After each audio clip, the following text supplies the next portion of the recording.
Hey, everybody, welcome to Away Games, a Chicago Cubs podcast hosted by two comedians who live in New York but love the Cubs nonetheless. Today, I am just one of them. I'm Adam Mamawala. I am in New York, but I am here with Ken Schultz, who loves the Cubs and lives in Chicago. That's even better. And I'm also on Ken's podcast. We're doing two podcasts at once. What's going on?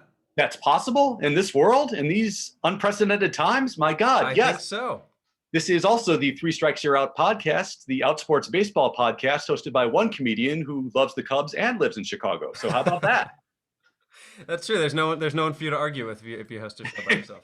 Oh, I have White Sox fans on all the time, so there are plenty Oh of people to boy. argue with, believe me. Well, I have to tell you, so we're recording this on Wednesday, whatever the hell today is. What is it? June? I said July. June Yeah, 9th. July. It's June Yeah. 9th. It's July 9th, and the Cubs are in first place by 20 games. How about that?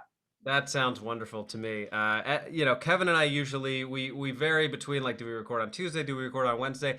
I am happy that you and I are recording today after what can only be described as an immensely enjoyable Cubs victory. Very late last night. It's always, I guess it's a little less late for you in Chicago, but like watching the Cubs till 1 or 1:30 in the morning.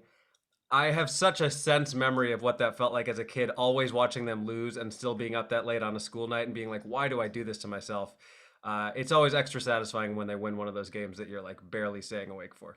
It does make a huge difference because either way you are about to crash. So Yeah. it's like you're crashing with either the feeling of I have just wasted the past 3 hours and now there's no time ahead of me before I have a very fitful sleep, or it's like, yeah, I got rewarded for being one of the few to stay up this late. Yeah. And especially on a road trip like this one too, where it felt like for the majority of the time, really leading up until yesterday, it felt like one of those. I almost want to comp it to that one that you saw in person a few years ago, where they went 0 for the West Coast, and you were there for like Ugh. 4 of the 6 games. Yeah, it was 2017, and yeah, I saw the Cubs get swept in LA against the Dodgers, and then I drove to San Diego to watch the Cubs lose on Memorial Day.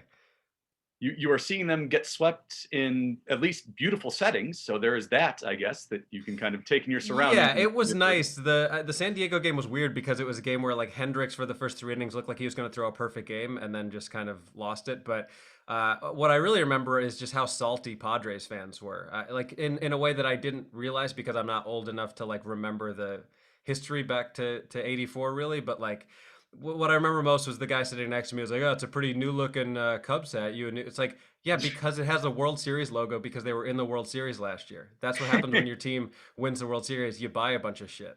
Yeah, and it costs like what, $25? So it's Yeah. okay to spend that money on your team occasionally. It's such a weird salty thing too for Padres fans because yeah, it does go back to '84 when they kind of had the also and the rest status of that series because it was Yeah. the first Cubs playoff series in 39 years, and everybody around the world outside of San Diego was all Cubs all the time. But it's But weird to they be salty. won. Yeah, you won. You won in an excruciatingly painful way. Yeah. Like, if anybody has reason to be bitter, it would be us for 39 years after the Leon Durham play and Sutcliffe giving up a 3-0 lead after, I mean, 5-year-old me was in tears and I barely knew what baseball was at that point. But yeah, I guess, partly because Cub fans take over their ballpark on a regular basis. And we both have firsthand experience with that. I mean, myself up in Milwaukee several times, and you going down to Philly when they take over there. I mean, that tends to make fans angry regardless of extenuating circumstances. So I'm sure that factors into it. But again, 1984 is a glorious Padre year, and '84 for the Cubs is one that ends. It's joyful, and then it ends very sadly. Well, Like yeah. if you want a detail about this, like Mhm. the, after the '84 season, the Cubs put out a highlight video called Cubs Win that I absolutely wore out as a kid. Like, I'd watch it every couple months because it was just, Cub Joy, the Sandberg game, and Bobby Dernier and Gary Matthews, all these incredible highlights. And it worked in pop songs from 1984 to underlie the highlights. So would you like to guess the pop song they chose for the last 3 games of the Padres series that year? Gosh, I could not even fathom a guess. Sunday Bloody Sunday by U2. Oof. Yeah, that's maybe taking it a bit far, but Yeah. anytime I hear those opening chords off of the edges of guitar for that, my immediate mental picture is the ball going through Leon Durham's legs because it's indelibly associated with that moment Oh in my mind. man. which I'm sure is exactly what Bono meant when he wrote the song. Absolutely. I think the song was specifically written about the Cubs, was it not? Yeah, yeah. There are deleted lyrics that year about Jim Fry. Why don't you pitch Sutcliffe in Game 4? And why not put Lee Smith in earlier? That's on the B side, right? Yeah, absolutely. Yeah, it's they're surprised. I mean, they were the Eddie Vedder of their day.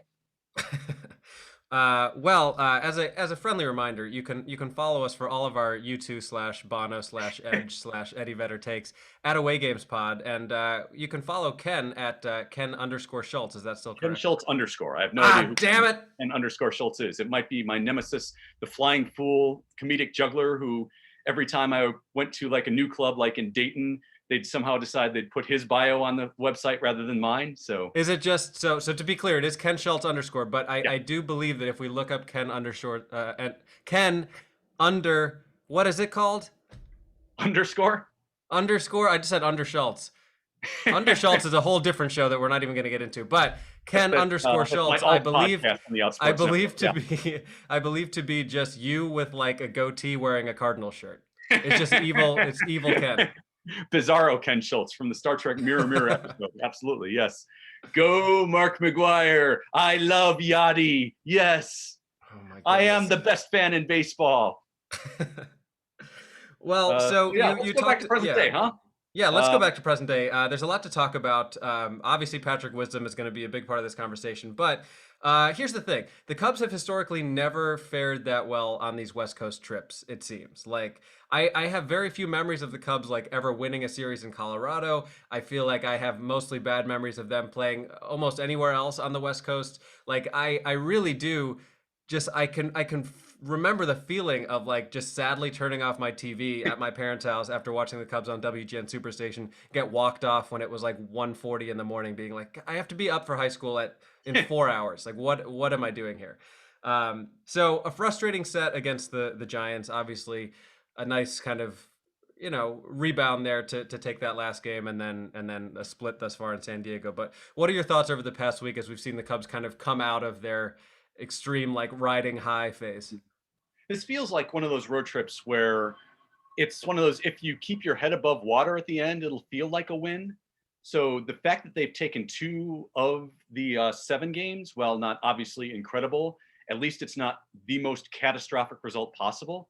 And they're not going to be losing a grip on first place because of this. I think the worst they could be is what, a game or a game and a half behind Milwaukee if they lose today. Yeah, I feel like that might have been a Freudian slip to say 2 out of 2 out of 7, because that presumes that the Cubs will in fact lose today. Yeah. I mean, it's Arrieta Darvish. Let's be honest. We will dive deeply into this upcoming game this Wednesday afternoon in a second here.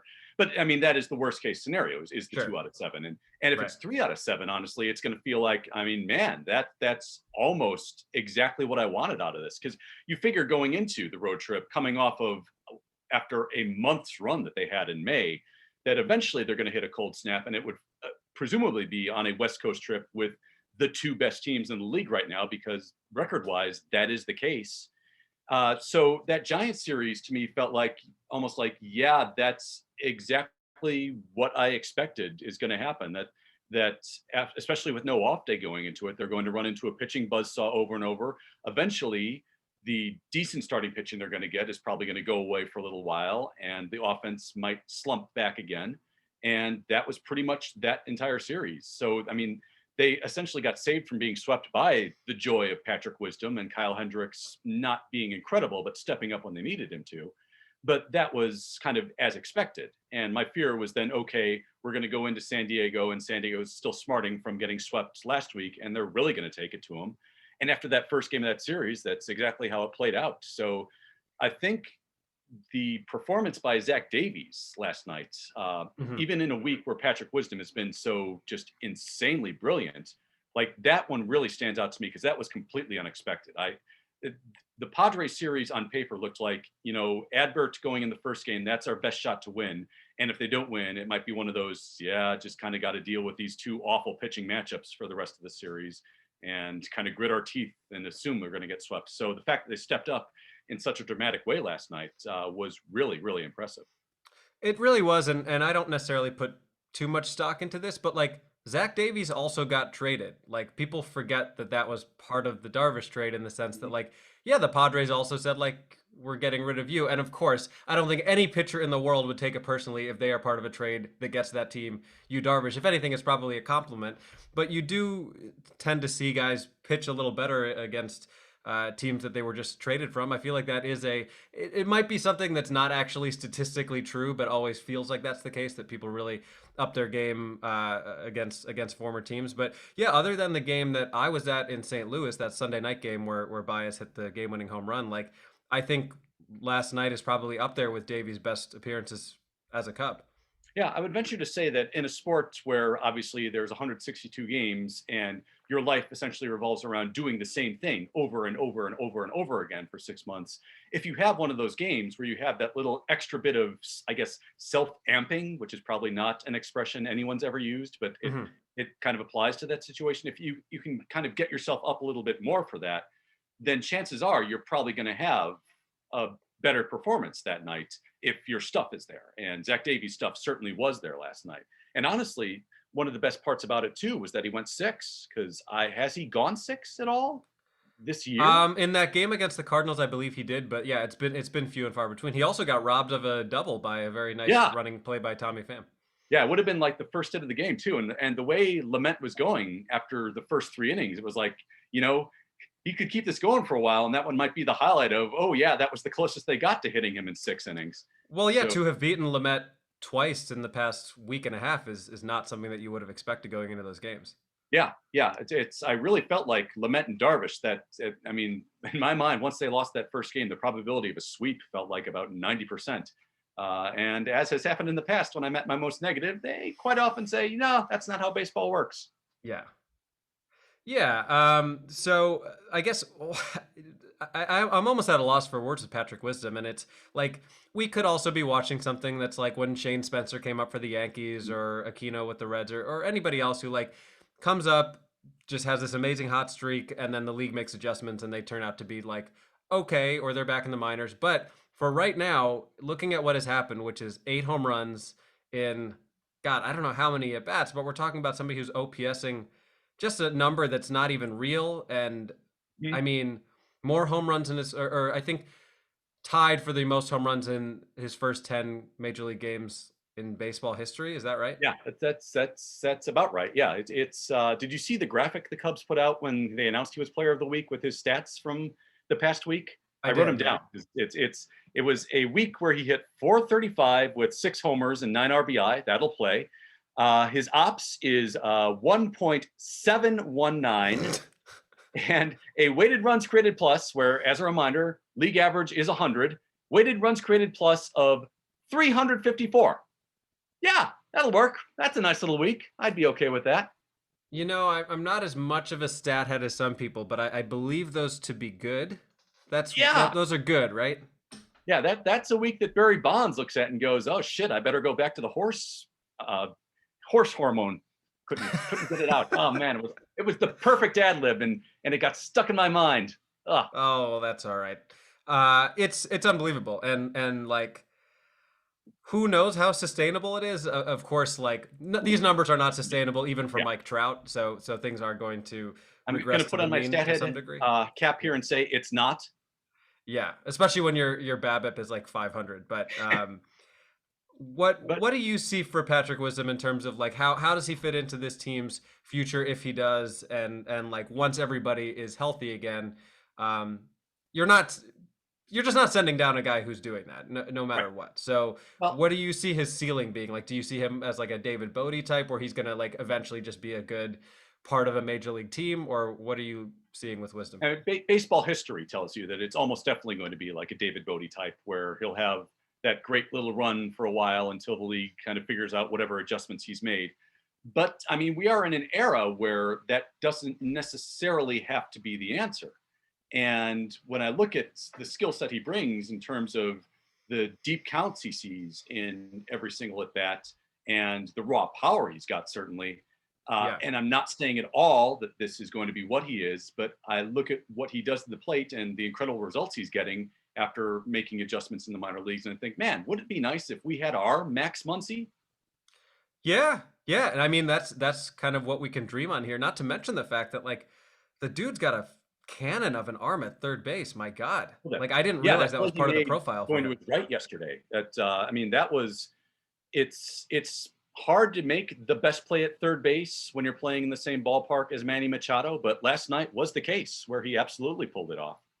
Yeah, that would have been a game where if I were a Padres fan, and we've experienced this as Cubs fans, where you're like, how many hard hit balls are going to go right at somebody? Like Yep. the Cubs Yeah. definitely got a little lucky last night. I mean, there were two double plays that were just balls that were drilled right at someone. Yeah, early on, especially in that first inning where it felt like, yeah, the ball off every bat was just the hardest possible hard contact directly at Yeah, someone. So that did factor into Zach Davies' good outing. Like as he was figuring his stuff out in that first, he had the best possible luck. But nonetheless, once they got past that first four or five batters, I mean, he gave up one hit after that and figured out the changeup and settled in incredibly well. But yeah, you are absolutely right that luck did play a factor. yeah, but and it's cool to see Wisdom because like this has very much been the year of seeing pitchers come up and making an Yes. impact and being really excited about that because that has not been the MO of this team for years. But to now see it from the other side of the plate is super satisfying. And I mean, listen, the guy's if, right now, if he continues even at a fraction of this pace, he's in the conversation for Rookie of the Year just by what he started to do in the first 2 weeks of his Oh yeah. career. It's Oh unbelievable. yeah, I mean, absolutely, and at the very least, if the Cubs continue to contend for the entire season, he's had a moment now where he's come up and essentially been, as I mentioned, kind of at the start when we talked about the road trip in general, he's been the guy that kept them above water during a week where Chris Bryant has been okay, but hasn't been, the super hot KB that he's been the first 2 months and during a time where Rizzo has not homered since May 2nd up until last night. So having someone come up and put up this ungodly slash line for a week has been a real shot in the arm for them. Speaking of shots in the arm, how about Eric Sogard? Anyway, uh, yeah, I would not be surprised to see Anthony Rizzo go on one of his Rizzo streaks yes. after that, especially the way he hit that home run last night to the opposite field. Mm-hmm. Like he is one of those people, not as much as Jock Peterson, but he does kind of hit in bunches, and it Absolutely. would not surprise me to see. Well, it would surprise me off Darvish, but like in the next week or so, it would not surprise me to see Rizzo have like a two homer game at some point. Yeah, and to be clear, Rizzo has not been bad offensively over the past month No, either. He's actually been very good in terms of his advanced numbers. He's just doing it without home runs, with a lot of well-timed base hits and a good number of doubles mixed in too. So it's yeah, not like he's been in any kind of slump. It's just that his hot streak, for some reason, the ball hasn't gone over the wall. And the only thing that I've kind of picked up on, and I don't know how much, if at all, the numbers back me up on this. This is just from pure observation. But the only difference that I see with Rizzo over the past month is that it feels like he is not driving the first pitch of at bats the way he usually does when he's really locked in. And that I think could be a combination of him still, the power timing just isn't there yet. hmm And also, I'm not sure he's getting pitched with the first pitch of the at bats in a way that he typically does. Because it feels like a lot of pitchers are starting him off with sliders and changeups and breaking balls low and away mostly in the first pitch, and every now and again sneaking a fastball in. And he does get a lot of his home run power from hitting the first, from crushing first pitches and ambushing guys. Well, and that So, could be the league making an adjustment even to somebody who's been around for a long time right. in the sense that like if he ambushes the first pitch a lot, if it's a fastball, they're just not going to throw him one. Yeah, we have the data that clearly has proven that over his entire career. So it wouldn't be surprising to see that kind of go around. That okay, this is the adjustment we're making to your approach, and it's kind of the opposite of the way KB has adjusted this year, where in past years he was almost always a deep count guy, but this year he's swinging it substantially more pitches early in the count, and his power has gone up tremendously because of it. Right. Well, and seeing a lot of pitches isn't necessarily a good thing. They showed a graphic last Right. night that was that Ian Happ is up there in terms of league leaders in seeing the most pitches, and he's taking his walks, but like I don't think Ian Happ is particularly happy about how his season is going thus far. He's hitting under 200. Yeah. Now, seeing a lot of pitches is an approach that makes logical sense almost all the time. But when you're going up against quite literally the best pitching across the sport in baseball history, you probably don't want to see a bunch of 97, 98 miles an hour fastballs mixed with, uh, let's say, exterior aided sliders and Talking about curveballs. spider tack. Could be, yeah, yeah. Again, it's early. Didn't pop into my mind the name, but yeah, no, as they would say in the compound, and no free plugs. So Yeah, exactly. No free ads. no free ads. But yeah, have you seen the kind of to transition off that for a second? Have you seen the story about Trevor Bauer's last start? I have not. So since MLB has just announced that umpires are going to be kind of given the authority, more authority to just randomly check pitchers that they have Hmm. suspicions about on the field, A Trevor real, a Bauer in real his last stop and start, frisk sort of situation. yeah, all of a sudden, fucking Bloomberg is now going to be MLB commissioner. Ugh, could you? That might be the one worse choice than Rob Manfred, but Sorry, go ahead. Trevor Bauer in his last start, his spin rate was down at least 300 RPM, like his maximum highest spin Hmm. rate pitch. And that's an interesting little number, isn't it? I would say that it is, but I mean, Yeah. according to Trevor Bauer, he's not part of the problem. He's part of the solution. Yes, that is the new Bauer fanboy talking point, is that he's actually been doing this to tell baseball that this is the problem, and he's using himself as an example to let us all know that this is a league-wide issue. And I think the writer Howard Bryant had the best possible response to one fanboy who was trying to make that argument, which was, okay, yeah, so what about Bonds then? Yeah. What about Bonds indeed? I Mm-hmm. don't know that Bauer would have an answer to that. Yeah. What about Bonds, by the way, is my least favorite Bill Murray movie, but that's a different subject. What about Bob is a great movie. I haven't thought about that in Yeah. a long Oh, time. it's phenomenal. So yeah, and so we got the final game of this 3-gamer with the Padres today, and it fascinates me to think about this, that 2 years ago, pretty much to this particular week actually, in 2019 was Jake Arrieta's first start back in Wrigley Field as a Philadelphia Philly, going up that night against, I don't know if you remember, Yu Darvish.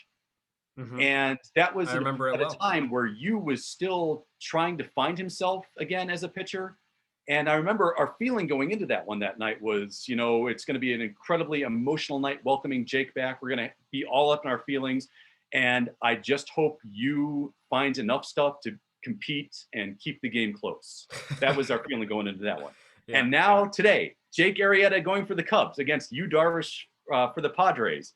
And it's a complete role reversal.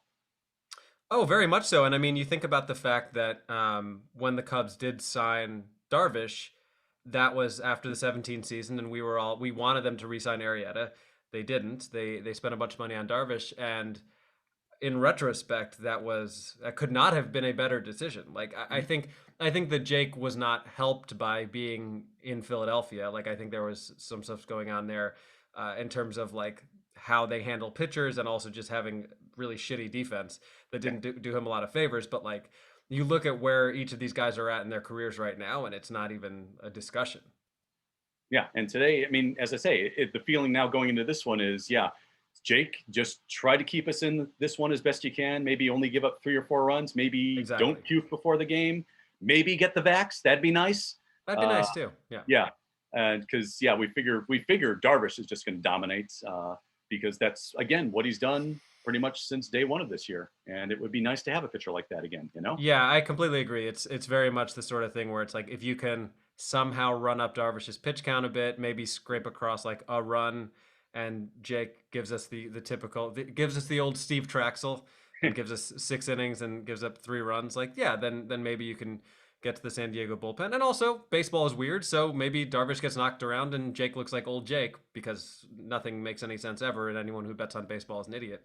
But yeah, it's gonna be a fun matchup regardless, and I'm excited to watch it.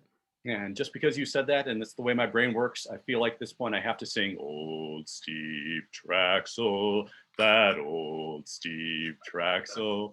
He must pitch something, but he's not pitching nothing. Yeah. All right. Again, shouldn't be improvising at 9:30 in the morning. What am I doing? No, I think you should be improvising more. This is the kind of stuff that our regular away game listeners do not get from myself and Kevin. Yes, yes. You need more bases on your podcast. we can work a Barry White song into this before the day is over. My Usually, day when will you're be talking about when you're talking about bases on a baseball podcast, that's usually not the no. meaning that you're going for. But I like Yeah, it. yeah, yeah. You get a Kenyon College chamber singer alum, and sometimes that's what you get. I might be Oh breaking my up the God! clock. Can we start an a cappella group that is baseball themed called Bases Loaded? BASSES. Is Yes, this not the best yes. idea I've ever had? Oh God, yes. I mean, the booking for the seventh inning stretch is right there. After the example Boog Shambi is set for all of us, it turns out you don't Oh need to hit any man! notes. Yeah, Oh God!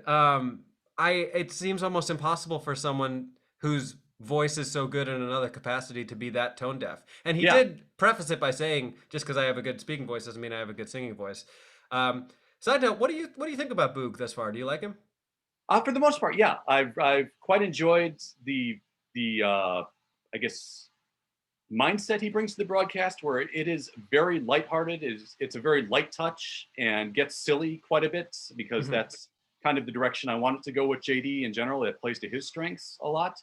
The one criticism I have of Boog is that he's still a little too ESPN for a Cubs home broadcast. Like, I wouldn't mind it if he got a little more excited in the most exciting moments. Like, it feels like he's still kind of being a bit of a national announcer. He's Right. raising his voice and kind of upping the timbre of his voice appropriately, but it still feels like he's kind of holding back any sense that he's wanting the Cubs to do well. Like, for example, I think like the Javi Baez game tying home run against the Dodgers in extra innings of that doubleheader, where I went nuts watching it and watching the highlights. Like, yeah, I mean, you got excited, but I kind of want a little more in moments like that. I'm really glad you said that because I like Boog. I think he's very good. Of course, I miss Len Casper, but I think Boog is doing a great job. But there was a moment over the weekend that was like I actually rewound it like 3 or 4 times because it was so bizarre to me. Now, to be fair, again, these guys they don't get to travel with the teams. They're not in the ballpark, which frankly I think at this point, like if people are vaccinated and like they can do it safely, I feel like it's time to let announcers go to stadiums with people. Like I don't see that as being something that's that dangerous to do, but that's a whole nother discussion. But anyway, there was a play where Ian Happ threw an absolute laser home and threw out a run coming around. I think it's maybe Posey or somebody coming around to score, and it was like the best throw I've ever seen Happ make in his career, just on a line. Mhm. And Boog just goes and he's out at home. Like there was no energy to it. There was nothing, and then it just went to commercial. And I was like, am I crazy for being as excited as like that was a big moment in that game. That was the game on Sunday that like if they give up that fourth run, maybe they don't even win that game. And it just kind of came and went as like, all right, and now here's an ad for Meineke. Yeah, yeah, and especially because you don't expect that play out of Ian Happ. No, Like, God no. yeah, you expect at this point competence in the outfield from Ian Happ, but if he gives you anything extra, it's like, okay, today's a special day. Yeah, that And might have you been the don't best throw of his career. right, right. You don't really think of him as having that kind of Kyle Schwarber arm either. And I think what you said about it broadcasting from Wrigley from a game in San Francisco probably has something to do with it. To be fair to Boog, because you only have kind of the monitor in front of you to see what's happening, and you can only kind of choose one of the monitors they're watching to really get a sense of what's going on. So I'm sure when you have like the entire field and the entire play spreading out before you, you can kind of, as a professional play-by-play guy, kind of mentally prepare as you see that, okay, timing wise, you see the trajectory of the throw and the runner, it looks like they'll be arriving at the same time. So you have the time to kind of raise your voice to meet the moment. Whereas when you're seeing it on a monitor, you probably only have like the throw, and then you only see that it's going to meet the runner at the same Right. time that it arrives at the catcher. So in that particular moment, you can like go nuts, or I guess probably that was just kind of reflexively. Like he held back until he saw it was the play, made the call, and then there wasn't anywhere to go from there, I guess. Right. Yeah. I mean, it's probably not completely dissimilar to like how I feel as a comic, like doing Zoom shows. It's like, yeah, I'm Mhm. still a Yeah. professional. I still like know how to do my job, but there is something that's lost when you're doing something in that way. And I'm sure for people in that world, they've never called games like this before, and it's challenging. I mean, he was even talking about the fact that on that crazy Javi play against the Pirates, he didn't even see Wilson coming around to score until it was happening, and then kind of reacted in real time with all of us. And by the way, that was a very good call on that Yes. play. And that was Yeah. it actually kind of worked out better because it was like we were all collectively figuring out what the hell was going on simultaneously. Exactly. Yeah. And in that particular moment, the limited view you had actually upped the drama for it because uh, until Wilson came into view and slid across the plate, it felt like, okay, this is just Javi being goofy, and eventually they're going to figure out how to retire him, and the inning will be over. I mean, this is fun to watch, but this doesn't feel like it's going anywhere. And then all of a sudden, Wilson speeds into view, crosses the plate, Javi signals him safe, and at that point, like just watching it from home, my voice went up 3 octaves. Like, oh my God, what just happened? And then somehow went up another 2 into like Mariah Carey territory when Javi managed to get in safe at first and they overthrew him again. So yeah, I mean, that was a beautiful call because both, I mean, Boog and JD at the heart are both really, really professional about what they do. Mhm. They're really, really good at kind of turning the moment into words. But both of them, like, because that was such a bizarre, crazy, unheard of, unprecedented thing for any ball player to do and to succeed at. Like, you both saw that kind of broke their minds in the best possible way. Like, all they could say is, "Oh my God, you got to be kidding me!" Like, Yeah. within 2 seconds, they were echoing each other. You got to be kidding me! And I yeah, love how JD at the end was like, "Keep going, keep going." Well, perfect. Yeah, because it's you're so invisible. rare. It's Yeah. so rare in baseball, just how old the sport is, to see something that like you truly have never seen before. Not like you've never seen it in any form. It's quite literally never happened. And that's the thing about Javi, which this is going to be a very lofty comparison, and I think you'll understand where I'm coming from. I remember the way you talk about like wearing out that 1984 VHS tape. I watched every Michael Jordan video there ever was. Michael Jordan's Playground and Come Hmm. Fly with Me and all Yep. of those things just again and again and again. And I remember there was this quote from Magic Johnson where he said like Michael Jordan could be 0 for 25, but you're going to keep watching the game because that 1 for 26 might be the best shot you've ever seen in basketball. And that's how Javi is. Like, even if Hmm. he's 0 for 4 with 4 strikeouts, you're going to watch that fifth at bat because he might do something that has quite literally never happened in baseball. Yeah, I believe in the box score from that Pirates game, he was 0 for 5. Yeah. So on the page, yeah, it looks like he did nothing at all. But that is, I mean, that is going to be the Javi Baez signature moment of this year, and one of the team signature moments, especially if they happen to make the postseason. Like that's going to be the, and from that point forward, like I was rooting so hard for the Cubs to win that particular game because Kendricks kind of kept giving up solo home runs, and it felt like no, no, don't blow this one. This is the Right. game we're going to look back at the end of the year, and I want it to be the happiest possible moment, and thankfully it was. But I Yeah. mean, that's going to be the Javi Baez game from 2021, even though he took an O for that night, and that's just his particular genius. Honestly, I mean, he really Yeah. is. I mean, he's using the phrase I like to improv on the field, and you know when you're dropping like whose line is it anyway references yourself as I mean that's just brilliant, man. The improv scene in Chicago is so strong, even the baseball players do it. I mean, yeah, that is the yes and play. It very much is. Now, Yeah. so looking forward, obviously we talked about we've got the Arrieta Darvish matchup today. Then the Cubs finally have an off day, which I'm sure they could all use.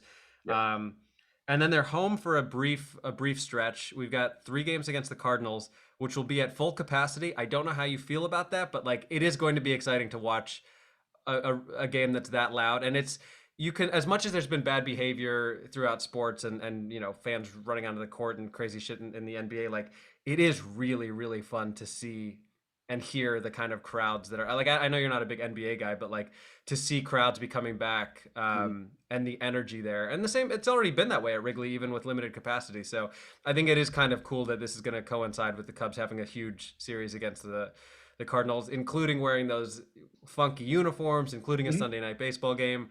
And then after that, there's 4 in New York, which I know Kevin will be possibly going to all 4. I'm going to probably like 2 or 3 of them, and I have no doubt that I will be yelled at by Mets fans. But you know what? I've missed being around anybody, and I can take it. I said that in St. Louis when I was there. Like this guy was kind of ribbing me, and I was like, man, it feels really good to talk shit in person again, doesn't it? Yeah, you even missed the abuse after a year. Yeah, I Exactly. definitely get that. Yeah, I'll be going to the Saturday night game myself, the Oh, Cardinals great. series. So yeah, so I feel good enough about full capacity that I'll be there for one of them. Hell yeah. Well, Uh, look, I mean, yeah, that's why we got vaccinated, right? right, So we could right. start doing things again. Yeah, this is the hey, the world is opening up a little bit, and I feel confident enough at this point, I guess, to Yeah. I don't know. That might be the kind of thing that we look at a couple months down the line and go, yeah, that is might be where I went wrong. But Well, for let's now, hope not. yeah, let's not have this be played back as part of the opening 20 minutes of the horror movie. Um, but yeah, I certainly I've been to two so far. With the first one was the John Lester Kyle Schwarber return, which even with 11,000 in the park, being there for all of that emotion that night and hearing the how loud it got for the ovation they gave Lester after they took him out. I mean, that was still, even with that small capacity, felt like, yeah, this is really really nice. This touches a genuine emotional spot in me right now, Yeah. and to just kind of have hopefully have the entire park there to kind of meet that moment again for this coming week. That's hopefully going to be another kind of moment where it's like, yeah, just kind of file that away in the sense memory going forward and just Hmm. try to remember how this felt like. I am a little bit cautious just because the Cardinals have been so bad over the past week, and it feels like they can't be this awful as a team, even with the injuries they've had.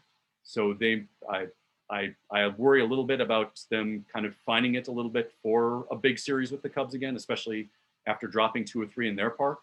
But yeah, it's going to be really just a phenomenal time to be there. And as far as New York goes, the Cubs, and I don't know if you know this, since I moved out of New York City, have not lost a game at Citi Field. I So do know that. I don't think it has anything to do with you leaving, but I do think that. I mean, you and I did get to witness some particularly not fun. I mean, there was the 4th of July where Lester had maybe the worst start of his career. I believe the Cubs got swept that series, but yeah, I've been fortunate in the past couple years, not including last year, of course. I think I've been to, I don't know, at least like six or out of those 7 games. The year that the Cubs swept that 4 game set, I was at all of them, and Kevin and I got to see Javi steal home, which was pretty great. And yeah, then a couple years ago, I believe I went to all 3. That included the Cubs like just beating the shit out of Noah Syndergaard. There was the Caratini homering twice off of DeGrom game, which seems like borderline impossible. I know the Cubs do get DeGrom next Wednesday, so that'll be interesting. But well, they're going to hang a yeah, 10 I'm on them. excited. You'll know what's going on. So Exactly, exactly. While I do miss you being in New York, if you leaving means that the Cubs will never lose again in New York, I feel like it's almost worth the sacrifice. yeah, I will happily take one for the team in that instance if that's the case. Yeah, there is. I mean, I know this is completely illogical and stupid, but there is a part of my mind that goes, yeah, I want to come back and go to games with you guys when they go to Queens on a road trip, but I kind of want them to lose one game first to make sure it's not me. Well, if they Uh, if they sweep the series again and beat Degrom, I think you're officially banned from Citi Field. right.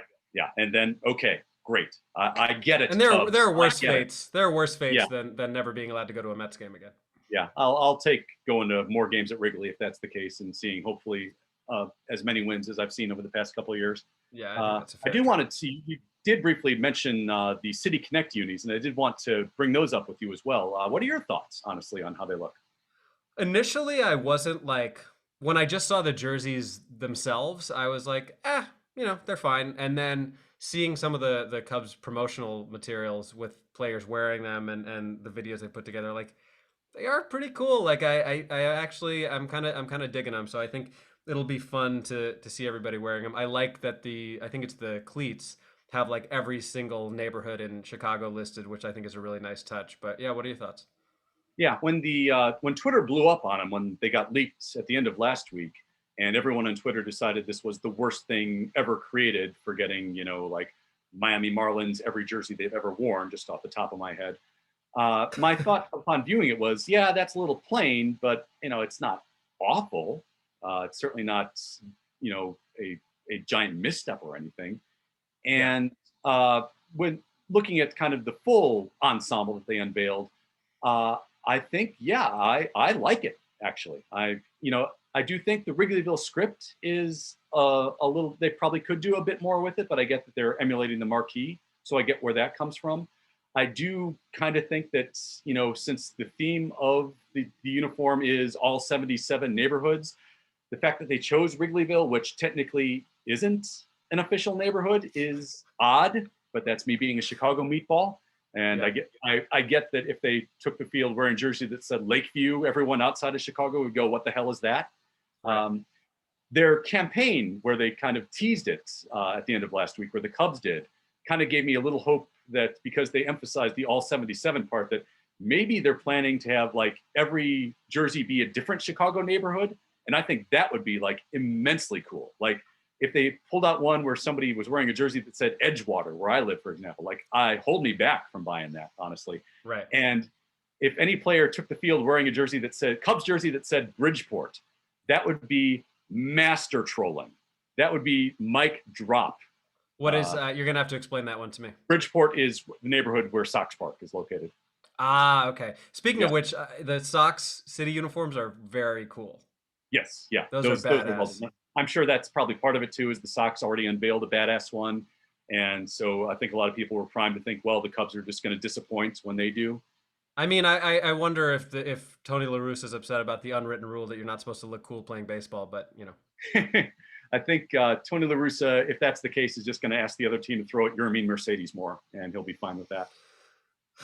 God, I really hate him. Which is like I don't know how you feel about the White Sox, but like I don't have any particular distaste for the White Sox. Like I hate the Cardinals much more than I hate the White Sox. I just they have a very fun group of guys, but the fact that Tony La Russa is at the helm makes me inherently dislike them. Yes, I cannot root for the White Sox because there's a lot of mental scars from dealing with other kids in my childhood. But Right. I'm hopefully at the point where I'm mature enough where when they do well, like I'm happy for my friends Jimmy and Fritz, and I tell them, hey, yeah, this is great, good on you guys. But yeah, La Russa is just every time I see him, it's like you are the antithesis of what makes baseball fun, and you actively try to make it a worse game.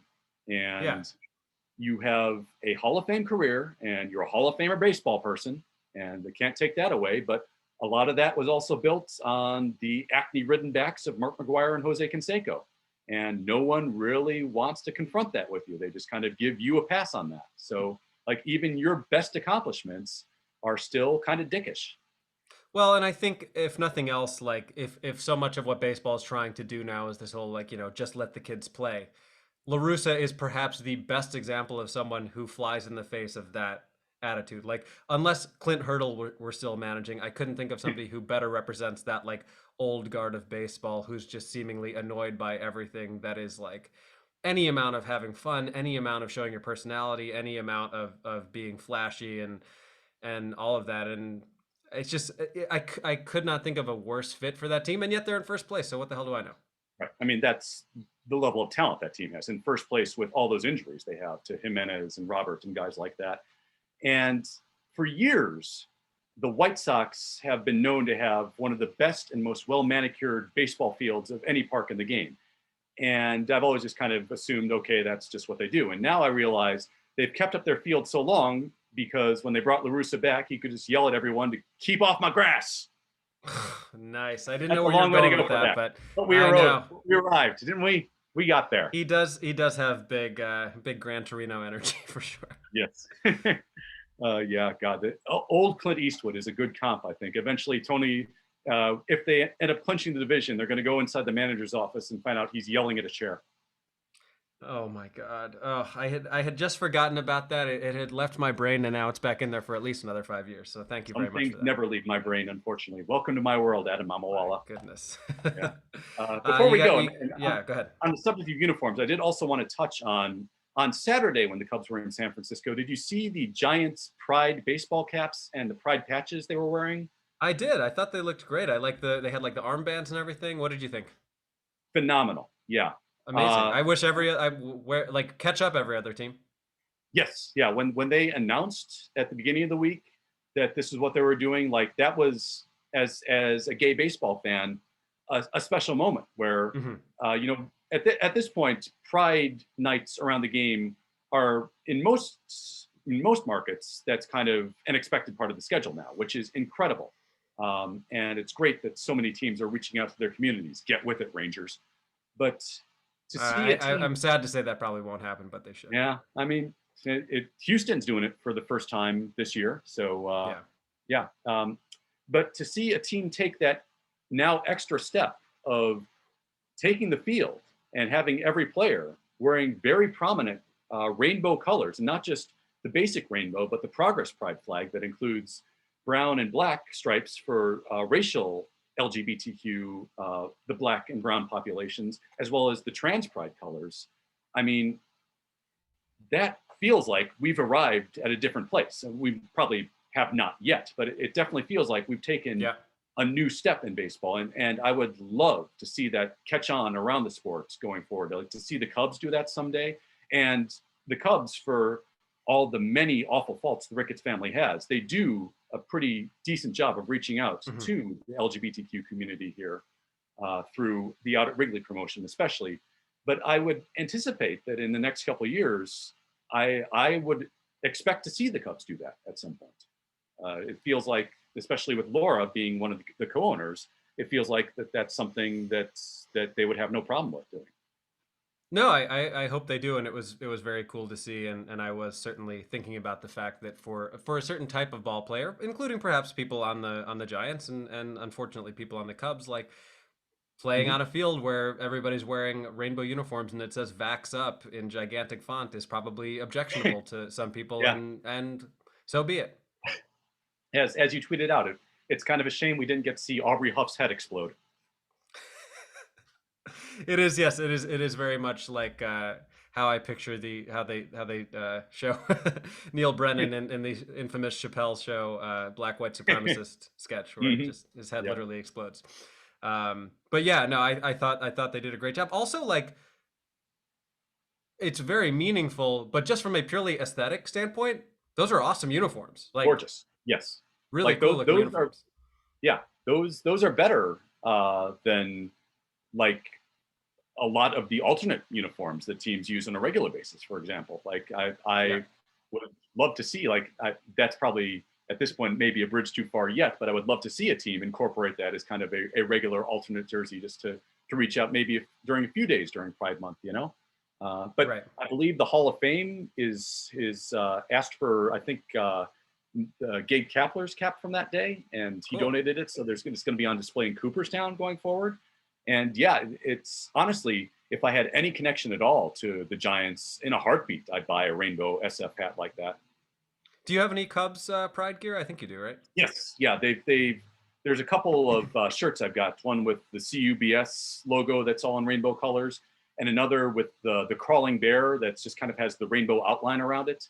Nice. So yeah, they are happy to take our money, as is every corporation this month. Sure. But yeah, I mean, just in general, I'm usually happy to give it to them. Unfortunately, Right. Right. You got anything else? that's it on my list. So yeah, let's get them today, and let's take the Cardinals this weekend. Hell yeah. As always, you can follow us at Away Games Pod on Twitter and Instagram. We're going to be putting up some more clips of our interview with Sarah Spain from ESPN, who was an awesome guest. We have some really fun clips from that. So thank you again to Sarah. Make sure to follow her as well. And once again, I'm going to get it right this time.